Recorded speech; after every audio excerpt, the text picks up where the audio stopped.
In this video, we are going to discuss about the long U sound. Again, it will be presented through slides to cater the online classes teaching. Teachers can completely use this presentation in teaching.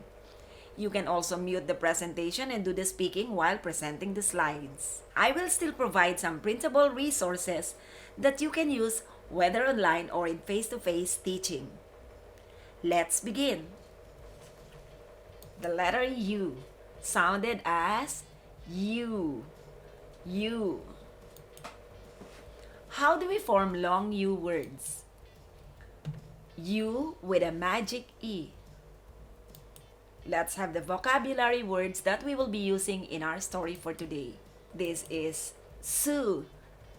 She is so cute. Cute Sue. And this is an elephant that is huge. Huge. Huge, huge. And this is a tube. Tube. U with a magic E. U with a magic E.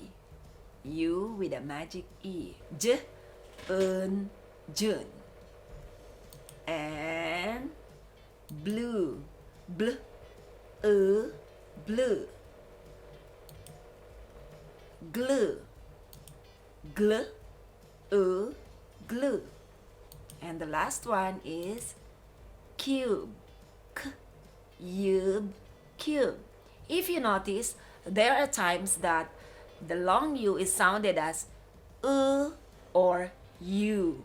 Like this one, k, yub, cube. It sounded as U. Here, j, jun, it sounded as u. S, su, it is sounded as u. And then huge, it is sounded as U. Tube, it is U.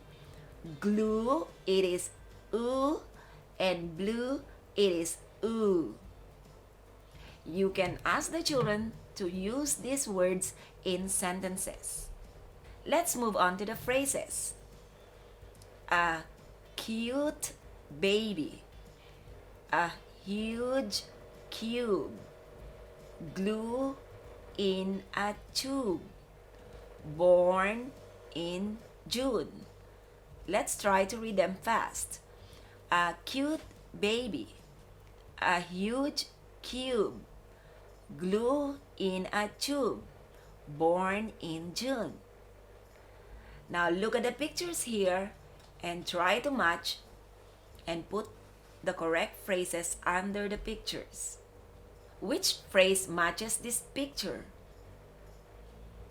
Yes, born in June. How about this one? Yes, glue in a tube. Glue in a tube. And this one? A huge cube. A huge cube. And the last one is a cute baby. Let's read the phrases again. Born in June. Glue in a tube. A huge cube. A cute baby. Now the children are ready to read the story. Story time. The title of the story is Cute Baby Sue. Sue is a cute baby. She was born in June. She has a cube. It is huge. She took some glue in a tube. She put some glue on the cube. Look, the glue is blue. You can ask the children to practice reading the sight words that we use in the story, like she, baby, some, the. Then practice reading the words with long U sound again. Cute, June, cube, huge, glue, tube, glue, cube, glue, blue. And let the children read the story by themselves. After reading the story, the children will now be ready to answer questions. We are now in the comprehension part. Who is cute? Sue is cute. The answer is Sue. They can answer Sue, but always motivate the children to answer in a complete sentence. Number 2 question. When was she born? She was born in June, correct? So June.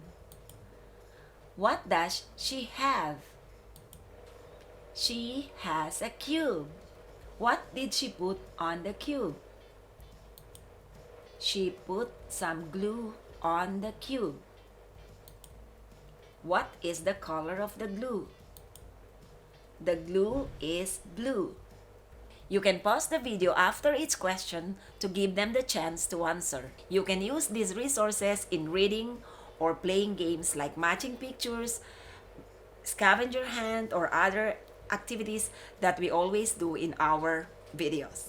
These writing sheets are for practice writing and comprehension check.